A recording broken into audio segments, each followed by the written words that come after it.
Hello and welcome to Proud Malcontent on what I am reliably informed is Sunday the 3rd of August. And a little change of plan today.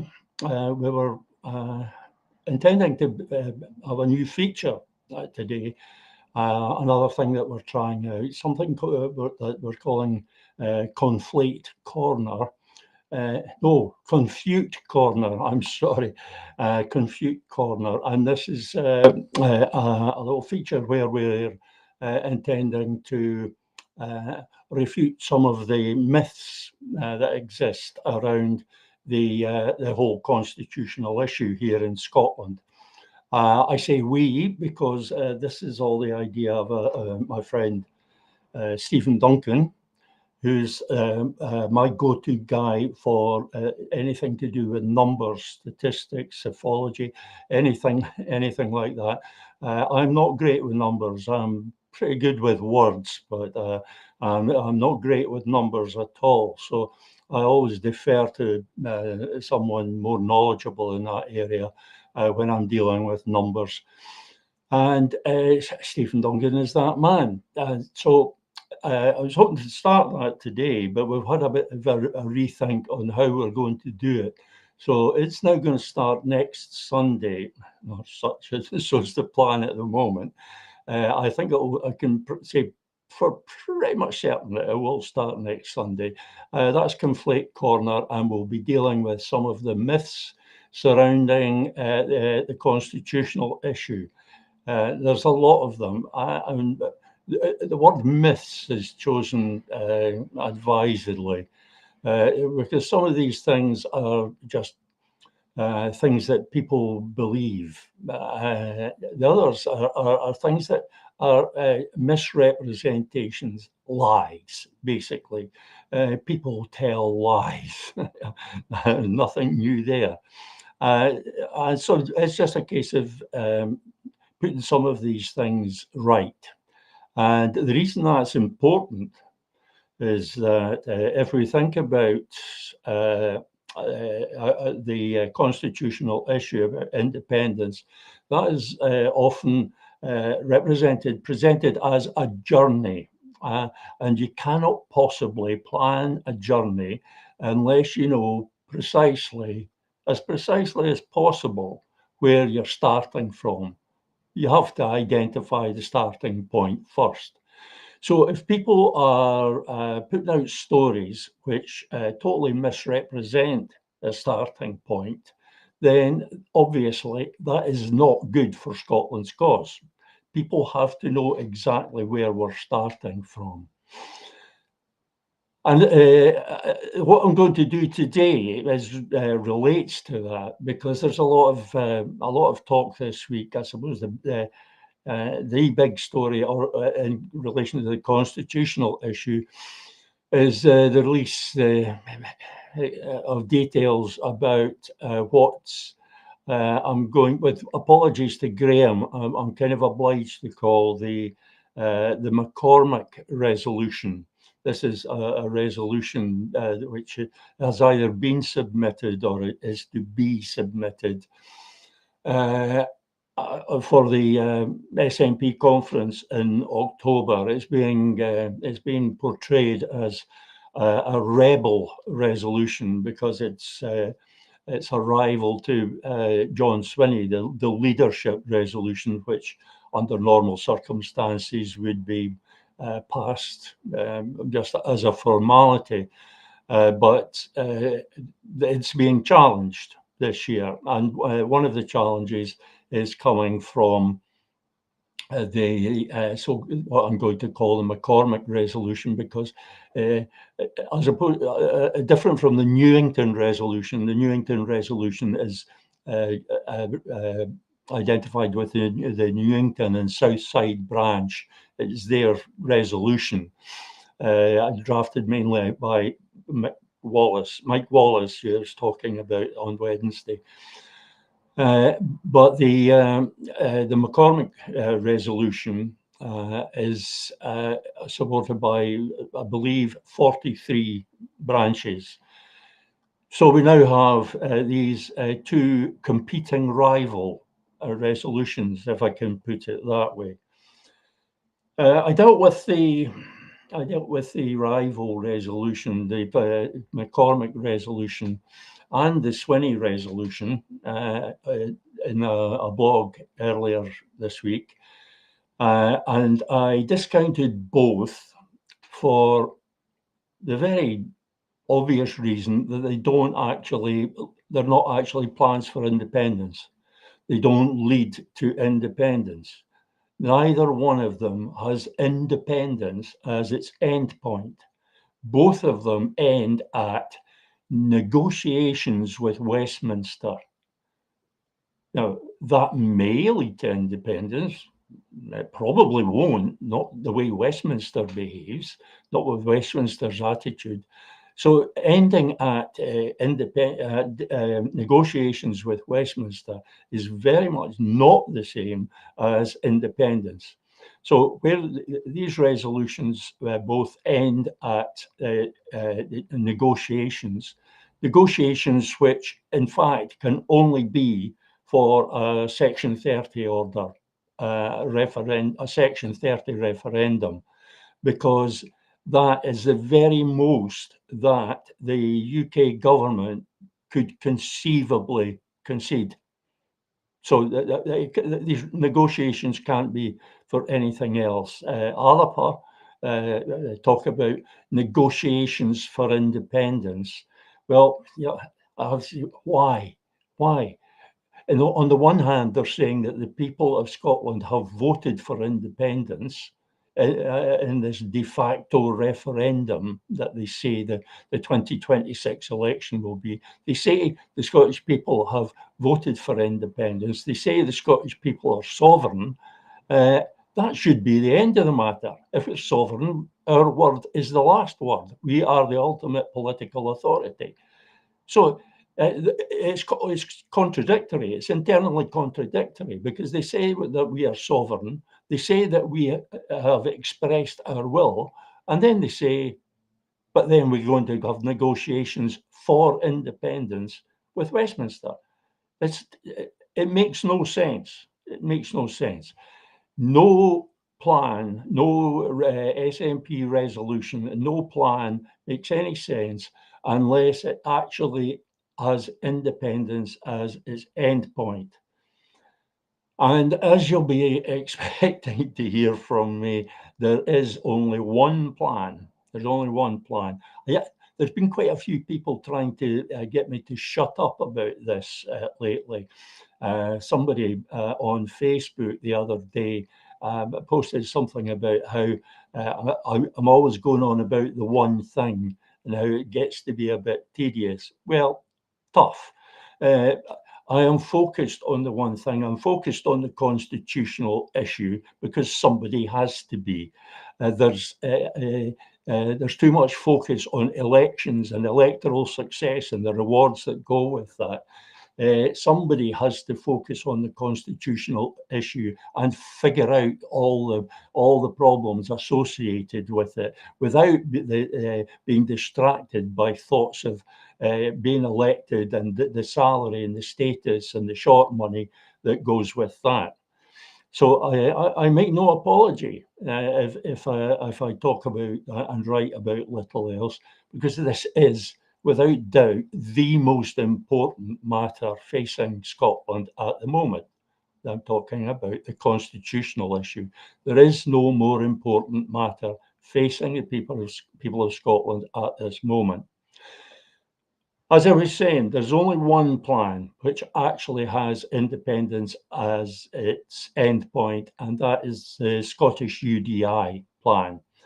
That is the plan which is, the thinking behind that plan is the same thinking as is behind the Newington resolution. So as far as the SNP is concerned, the Newington resolution is the one that they should be focusing on. The McCormick resolution, with all due respect to Graham McCormick, the McCormick resolution simply doesn't do the job because it doesn't have independence as its end point. Anything that stops with negotiations with the UK government simply will not do the job for us. So, moving on, we go to the Scottish UDI and the New England Resolution. The two are very closely related. And I have spent a lot of time, a lot of energy explaining the Scottish UDI plan. Now, I openly admit that the Scottish UDI plan is more complicated, or it looks more complicated than the more simplistic plans, such as those suggested by John Swinney and Graham McCormack et al. Those plans simply don't work, so I'm not going to trouble too much about them. But because the Scottish UDI plan goes at the whole issue in a different way, it reframes the whole issue. People claim to find it very somewhat difficult to understand. And it also means that a lot of people, mainly people who haven't even bothered to read anything about it, are posting lies, or shall we be generous and call them misrepresentations of the Scottish UDI plan. One of these misrepresentations, kind of a favourite one among the people who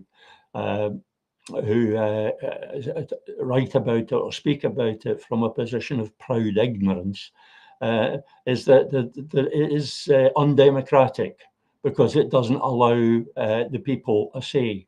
There's no input from the people. And this just proves that they haven't actually looked at the Scottish UDI plan at all. They're commenting from proud ignorance, because the Scottish UDI plan actually allows for 3 votes. There are 3 democratic votes, popular votes, that are part of the Scottish UDI plan. Now, earlier this week, I wrote, it actually started off as a comment on a blog, a comment on a blog article responding to someone who had the wrong idea about Scottish UDI.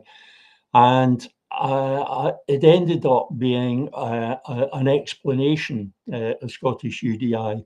And I was quite pleased about this because it turned out to be possibly the best and most concise explanation that I've done to date. So I posted it on my blog, and knowing that there are a great many people out there who prefer to listen rather than read. Different people have different ways of absorbing information, and there are people who prefer to listen rather than read. What I propose to do today is read this blog and then perhaps explain some of the points in it. And while I read it, I'd like you to see if you can spot where the 3 votes come in, the 3 popular votes, the 3 occasions when the people actually get to have a vote on this plan or within this plan. And if you spot that, then post a comment, or if you have any questions about the Scottish UDI plan, let's focus on that today. If you have any questions about the Scottish UDI plan, then please post on the comments. You can also get in touch with me at proudmalcontent@peterabell.scot. But for today, obviously, I can't do this and read emails. So for the moment, immediately, if you use the comments, then I should be able to see them and respond to them live. Now we'll go to that blog article called A Brief Explanation of the Scottish UDI Plan. I'll put it up on the screen and then I will read it. A brief explanation of the Scottish UDI plan. The Scottish UDI plan, which is the basis for the Newington resolution. Excuse me just a moment, I should take a drink before I start. My voice is not very strong. There we go. I'll start again. The Scottish UDI plan, which is the basis for the Newington resolution, provides the answer to the question of the UK Supreme Court ruling regarding the Scottish Parliament's power to legislate for a constitutional referendum. That, I should point out, was the point of the argument, the comment that was put to me on the blog. So that was me responding to the commenter.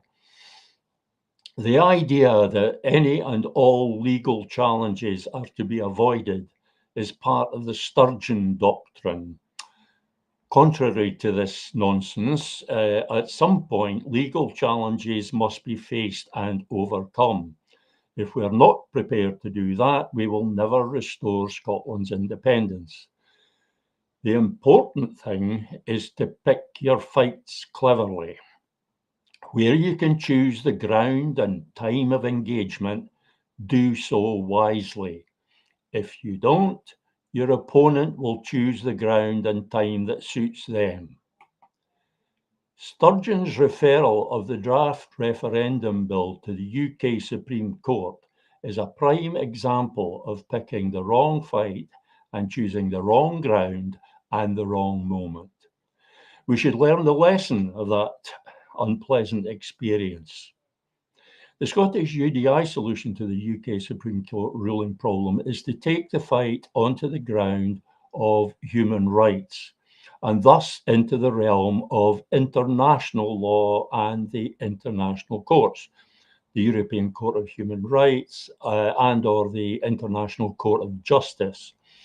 It puts us in the position of defending the right of self-determination, which is arguably the most fundamental human right, as recognised by the Charter of the United Nations and various other declarations and conventions. The idea is to assert legislative competence in matters relating to the Union, that is to say the Constitution, in defiance of the Scotland Act, Schedule 5, Paragraph 1b, which reserves to Westminster matters relating to the union of the kingdoms of Scotland and England, citing, as we do this, the immediate reason, the fact that this is the only way the people of Scotland can be provided access to the exercise of our right of self-determination.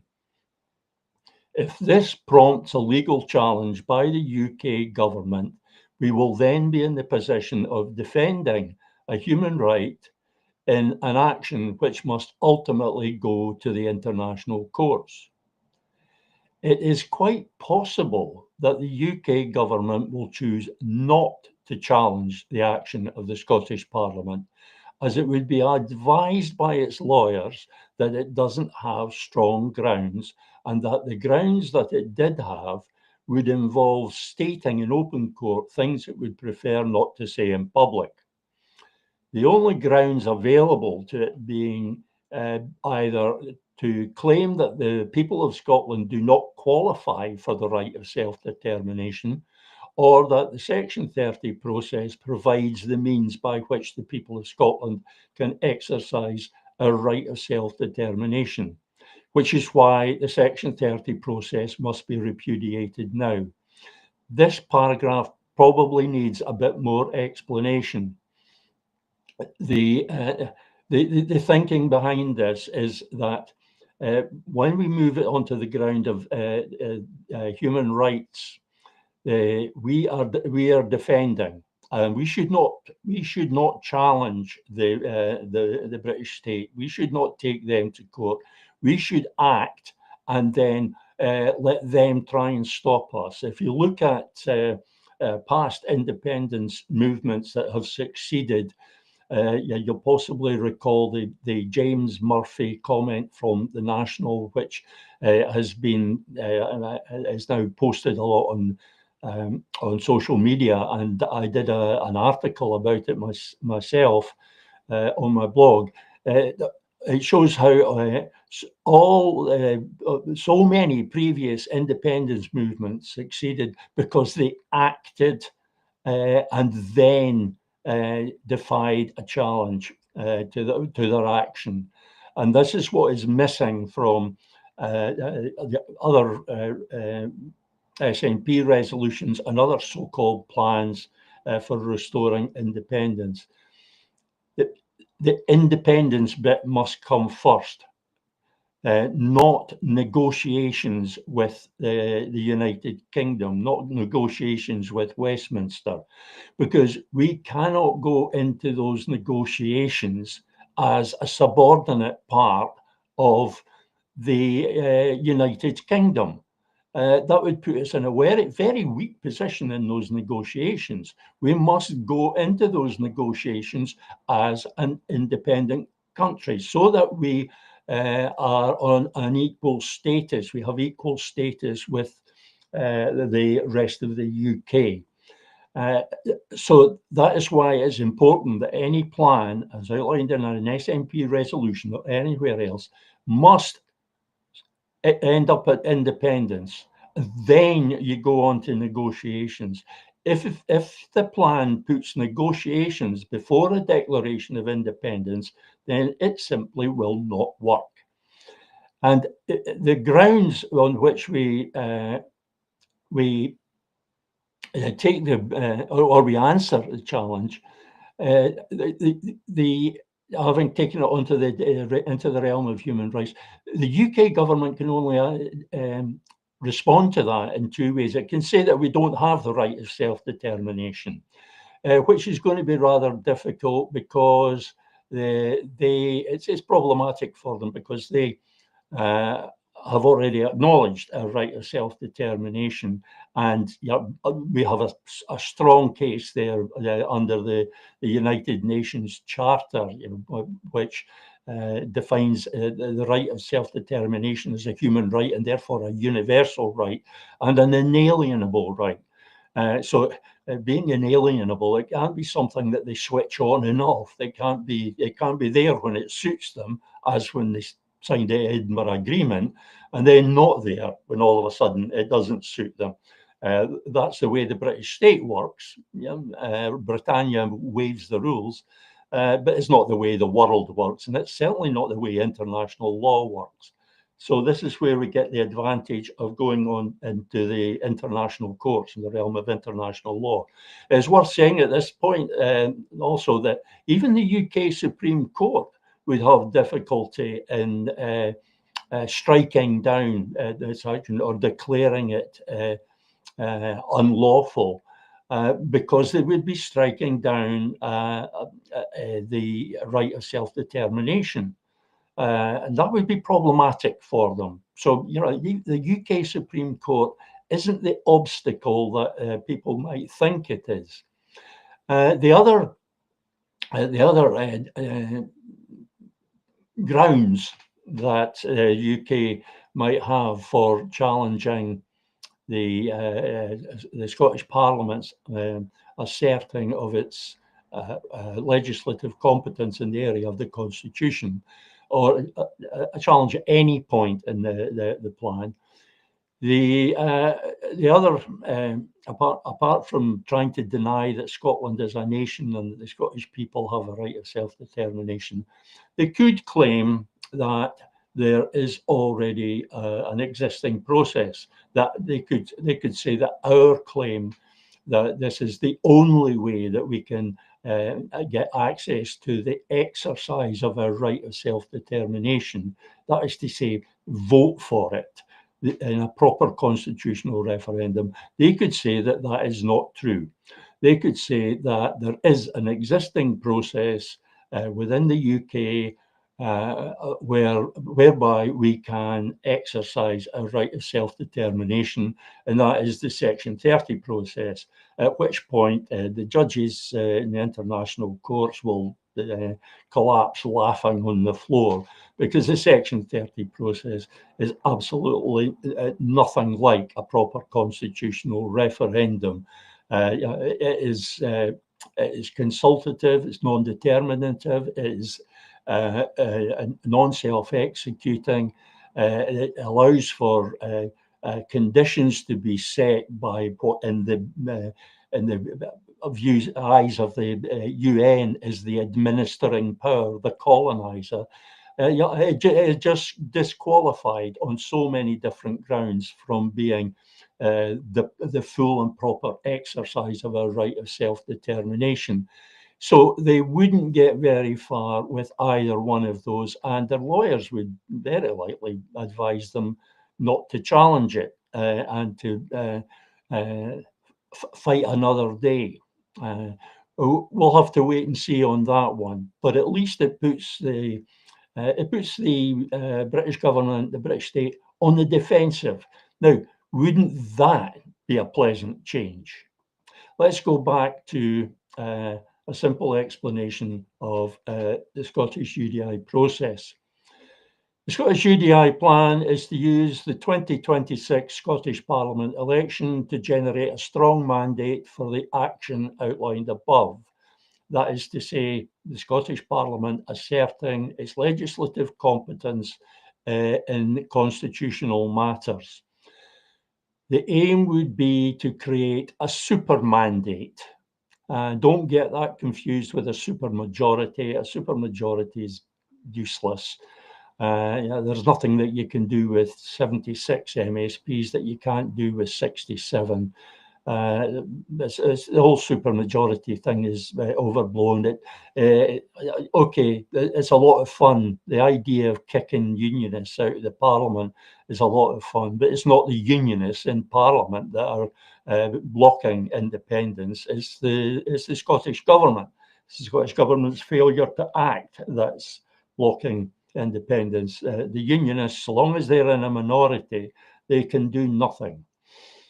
That as a super mandate is a majority of genuinely pro-independence MSPs elected on at least 50% of the popular vote in both ballots. Now, would you imagine that? That's 67 pro-independence MSPs, and we know they're genuinely pro-independence because they've signed up to the Manifesto for Independence. They've been elected on the Manifesto for Independence. There's 67 of them, a majority, a working majority, and they are backed by over 50% of the vote on both ballots. Now, that is a super mandate. Though it has to be said that anything short of this aim, but with a working majority of pro-independence MSPs, would still be a strong mandate. Which is to say that even supposing there was those 67 or more genuinely pro-independence MSPs, and they were elected on slightly less than 50% of the popular vote on both ballots or on one of the two ballots, that would still be a very strong mandate. I mean, 67 pro-independence MSPs, working majority, control of the government, and maybe 50% on the regional list vote, and 45%, let's say, on the constituency vote. That would still be a strong mandate. It would still be a powerful tool in the fight for independence, a powerful weapon. The means by which this mandate is generated would be a de facto referendum. And we hear a lot of talk about de facto referendums. Nobody explains exactly how it would work. And for this to work effectively, a binary element must be added to the election. This would be achieved by having all the pro-independence parties adopt an identical manifesto pledge, the Manifesto for Independence, committing them to specified action within a stated time frame. probably the first year of the new parliament. This is important. This is the only way that we can have a de facto referendum that actually works like a referendum. It would be like a separate part of the election. It would be separated from the election. There would be the election, and then there would be this binary element, which would be either a vote for one of the parties that has the manifesto for independence or not. That is binary. It's one thing or the other. So that binary element provides an actual referendum-like result. And nobody can argue that it's not all the vote for the same thing. So that's an important thing. And others don't explain how a referendum, a de facto referendum, will work. They simply don't. They talk about having a de facto referendum, and they leave it at that. Or they just talk about a referendum and leave it at that. They don't explain what constitutes a proper constitutional referendum. So it's important to describe how it's worked, and it's important to have this confidence in the result, the certainty, this disambiguation of the result. We'll have to make sure it's clear. We'll have to make sure that people trust it, that they have confidence in it. And the way to do that is by introducing this binary element. And I'll give you a wee hint here. That is related to the what I was talking about, the three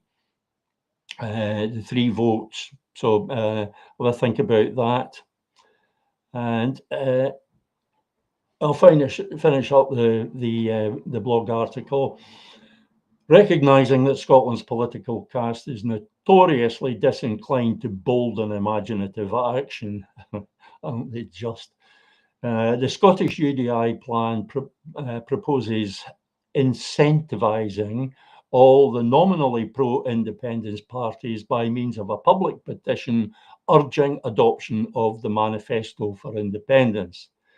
The Newington resolution represents action by SNP members attempting to have their party embrace the new thinking on the constitutional issue, which led to the development of the Scottish UDI plan.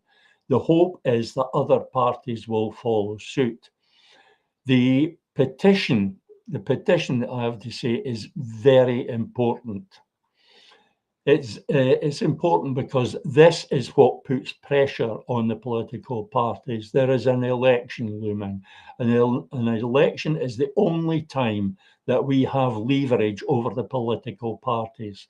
Once the election's over, once they're all there, once bums are on seats in Holyrood, that's it. We cease to have any leverage at all.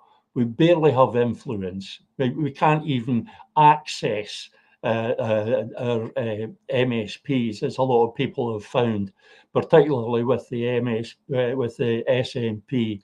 You will contact your MSP about something relating to the constitutional issue, maybe a comment on the Swinney resolution, and you simply get ignored. So we have to act before the election, at the time when we have some leverage. And what we need is a show of strength by the independence movement, because all these nominally pro-independence parties are depending on the backing of the bulk of the independence movement. The SNP certainly are, and the other nominally pro-independence parties are looking to take some of the pro-independence vote that the SNP lays claim to, continues to lay claim to from the back in the day when it was the Party of Independence, and it really was the Party of Independence. The Newington resolution is an attempt to take the SNP back to being the Party of Independence. The Swinney resolution and the McCormick resolution only make the Scottish Government, the SNP, the party of negotiation with Westminster, and that's just not good enough. And we're just getting to the end here. It's worth noting that the Scottish UDI plan has a further advantage of taking the constitutional issue out of the realm of partisan electoral politics. Also, the greater popular support for the Scottish Parliament having more powers relative to independence means that the de facto referendum should be easier to win and win by a greater margin. A super mandate is possible. And that too, perhaps we could speak about a little more. Taking the constitutional issue out of the realm of partisan electoral politics, that could also be stated as taking the partisan politics out of the constitutional issue. What the Scottish UDI plan does is to separate them. There's the election, which is about all sort of policy matters, the whole range, just like a normal election. And because we've made it binary, there's this separate thing, which is about the constitution. The parties can't compete in the election on the basis of their approach to the constitutional issue, because they have all adopted the same manifesto commitment. There is no difference, so therefore there's nothing for them to compete on. And it keeps it separate. It keeps the two things separate. That alone is a huge benefit, because what is divisive is this. The adversarial nature of electoral politics, and this is why this whole thing about getting the pro-independence parties to unite, it simply won't work, because it certainly wouldn't survive an election. They're not going to unite, as in amalgamate, because none of them, none of the established parties anyway, is going to subsume its identity in some umbrella organisation, allowing that umbrella organisation and the other members of under that umbrella to speak for it. The SNP is not going to sit there and allow some umbrella organisation to speak for it. It's simply not going to happen. And to be honest, neither is Alba. They're just not going to do it. So the whole thing about uniting the parties is nonsense. What you can do is create unity of purpose. The purpose being what is stated in the Manifesto for Independence. You can't bring all the parties together, but you can have all the parties holding up the same banner. That is the Scottish UDI plan. And taking it out of the realm of electoral politics, party politics, is going to be would be a great benefit. And there's also this thing about a de facto referendum on the powers of the Scottish Parliament being easier to win, and to win by a greater majority.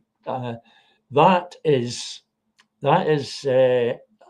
also a very important point. I don't know how much up to date it is, and I don't actually have the data to support this, but it's kind of just generally known and accepted that the issue of the powers of the Scottish Parliament is more popular than independence itself. Support for independence is below 50%. there are some people who claim that it's been consistently above in the 50% for 3 or 4 years.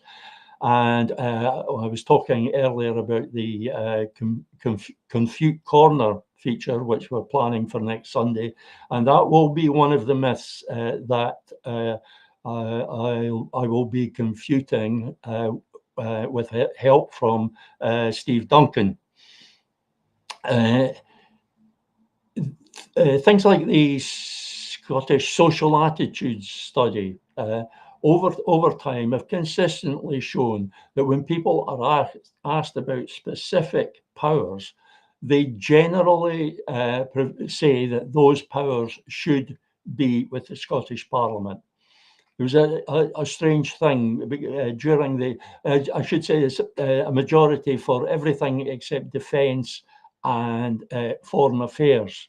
And having watched the way the matters of defence and foreign affairs have been handled of late and for some time now, I suspect that idea of leaving those in the hands of the British government is rather less popular now than it once was.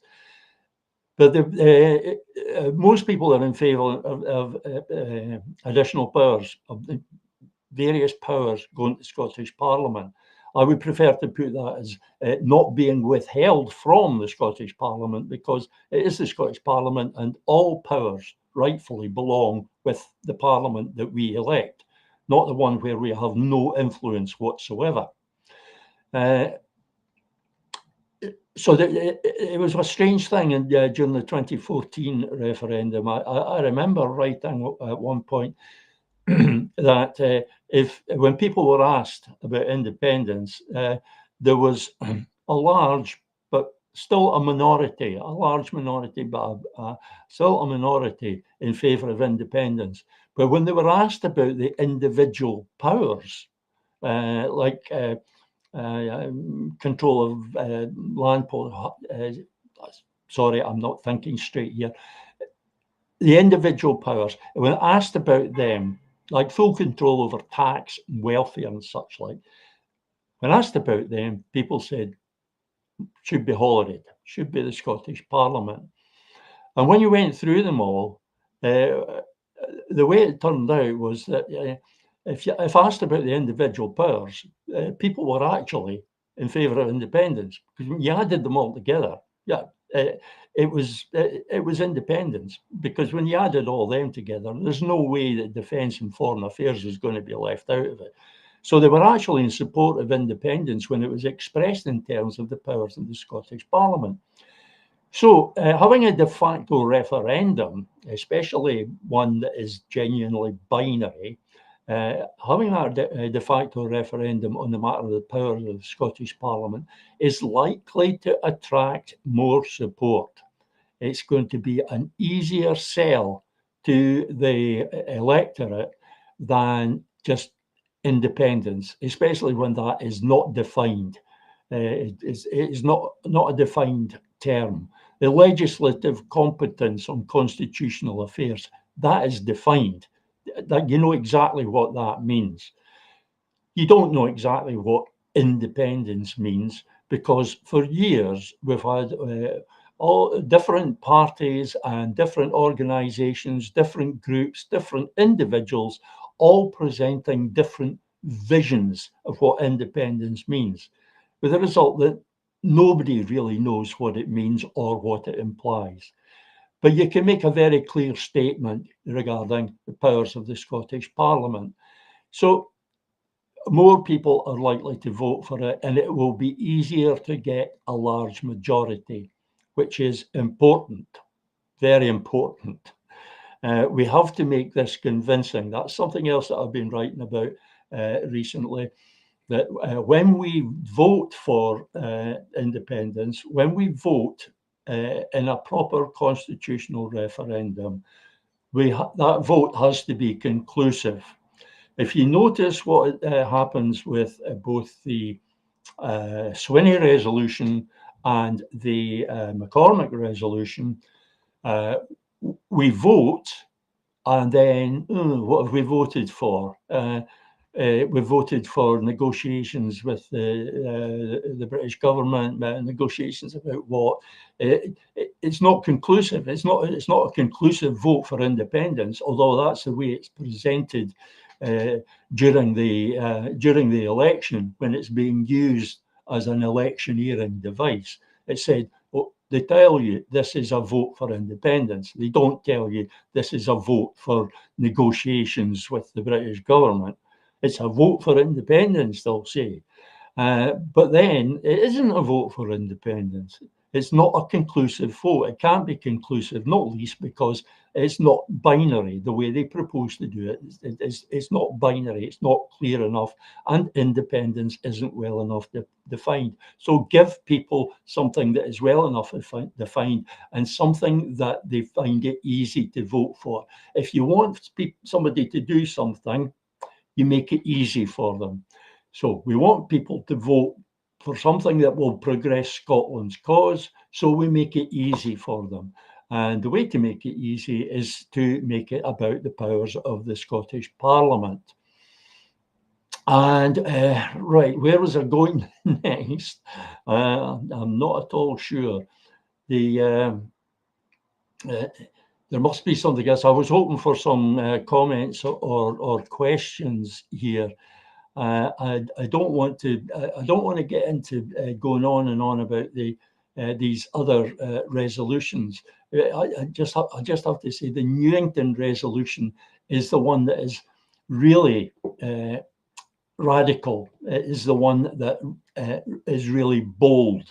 It is the one that is saying that it's that a vote for the pro-independence parties will actually be a vote for power to get independence. We vote for a plan that actually does lead to independence, because before we can have independence, we have to vote for it. And that vote has to be clear, and it has to be conclusive. It has to be decisive. And we can only do that in a proper constitutional referendum. That's a referendum which matches certain criteria. It must be binary for a start. Multi-option referendums don't really work. They end up being binary anyway, because the only way you can run a multi-option referendum is by having various elimination rounds. You might have several elimination rounds, which is not going to be popular with the public, who've been conditioned to look at voting as a chore rather than a right and a privilege. So that it all comes down to being binary. The options must be defined. They must be clearly defined. And those options must not change in the course of the campaign, in the course of the referendum campaign. If you remember, during the 2014 campaign, the options changed all the time, both options. No started off being a vote for the status quo, and it ended up being a vote for the vow, which promised major changes, which never materialized, of course, but that is an example of the way it changed. A yes vote for, well, take your pick, any one of 100, 200 different visions of independence. It's very confusing and very vague. And this is where the Scottish UDI plan has the advantage, because it uses the first step of having the Scottish Parliament take the powers to authorise and legislate for a proper constitutional referendum, which a Section 30 referendum cannot be, as I stated earlier. The Scottish Parliament has to take those powers. That is the only way we can get this proper constitutional referendum. The suggested criteria for which were published as an annex to the Stirling Declaration. It describes some possible criteria for what a constitutional referendum can be. But the only way that can happen, however it's defined, whatever criteria are used, the only way it can happen is if it's held under the auspices of the Scottish Parliament and Scottish democratic institutions. That's to say, a Scottish electoral commission, etc. All the organisations and agencies involved in the referendum would have to be Scottish. They would have to be part of the Scottish democratic infrastructure, which the British state is currently seeking to dismantle. So taking the power to have that proper constitutional referendum has to be the first step. And one of the important things about this is that it will be conclusive, because it will be a vote for an actual proposal. Because what happens through the Scottish UDI plan is that the Scottish Parliament passes this resolution, which takes the powers to have a constitution, and then the Scottish government tables a bill of dissolution, as it was called in Norway. A bill of dissolution, basically an independence bill, and that will include an actual proposal for the independence, an actual proposal for what will ensue from a yes vote. People will be asked, do you approve this or not? And the bill will include things like the legislation for the arrangements for the referendum, how it will be organised, what the oversight will be. Hopefully the UN will be involved in that oversight. And it will also include a provisional, an interim constitution, just the basic constitution that's needed to establish the Scottish state as an entity, a legal personality, and various things like that. So people will know what they're voting for. And therefore, you're able to get this clear and conclusive vote. And that's important. Gordon Henderson, my old pal Gordon Henderson, I can't even say his name, says our elected representatives fear a Catalonia situation. I don't, because the situation in Catalonia is completely different. In Catalonia, in Spain, the constitution actually makes independence for Catalonia illegal. It outlaws it. It's a constitution that makes Spain, this unitary state, indissoluble and indivisible, I think is the term that they use. So that is a different situation. There is nothing comparable to that in the UK yet. But let us remember that the UK government has the power to alter the constitution pretty much in any way it chooses at any time. There really is nothing in principle to stop the British government rewriting. It's not written, but that makes it all the easier. They could make the UK constitution such that campaigning for independence is actually illegal. Oh, they would never do that. No, they would never make Palestine Action, an anti-genocide campaign. They would never make that a terrorist organization until they did. So don't rule out anything there. So at the moment that the Catalonia situation doesn't exist, there's also the fact it would be very difficult for the UK government to organise that kind of reaction, the kind of violent, horrifying reaction of the Spanish government to the poll in Catalonia, when they were standing out, Spanish police, paramilitaries, armed with clubs, standing outside polling stations, beating people to deter them from voting. It'd be very difficult for the British government to organise that. I mean, who would do the actual beating? I cannot see Police Scotland doing that. It's just not their way. And the public reaction to it would be, we would end up with a massive public outcry. I suspect the police themselves would say, no, don't go for that. Don't tell us to do that because we're going to have to tell you off. So that's unlikely to happen. What is more likely is a challenge in the courts. And even that, as I have said, is not as likely as some people think it might be. For the reasons that I already explained, the reasons that the British government, because we've taken this into the realm of human rights, the British government doesn't have a leg to stand on, or it has very wobbly legs.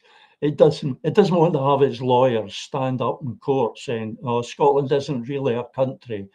Scotland doesn't have a right of self-determination that every other country in the world has, every other people has, but Scotland is somehow the exception." Equally, they don't want to be trying to persuade judges that a Section 30 referendum is anything like a proper constitutional referendum.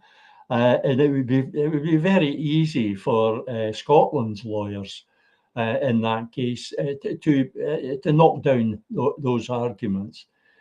So on the one hand, a legal challenge will be their only resort. On the other hand, that legal challenge is made very difficult because we've taken the whole issue into the realm of human rights by following the Scottish UDI plan. And that's it. Our time's just about up for today, and thank goodness for that, because my voice is on the way out. I used to have quite a strong voice. I used to be able to talk for hours, but I certainly can't do that anymore. Remember, that by all means, send me your questions and your comments to Proud Malcontent at peterabell.scot, or join me live when I'm live streaming like this, and use the comments.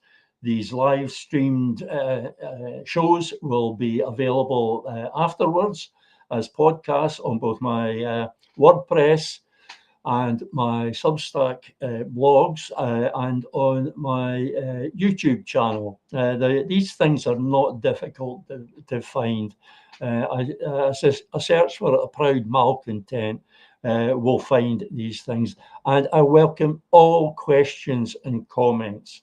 I want to know if there are things that people do not understand about the Scottish UDI plan, things that they've been told which are not right, then I want to know about these things, and I want to put these things right. I want to put people right on what the Scottish UDI plan actually is and what effect it has. So, as I say, that's time just about up for today. I will be back with you on Wednesday afternoon at 1 o'clock until 2 o'clock, if my voice holds out until 2 o'clock.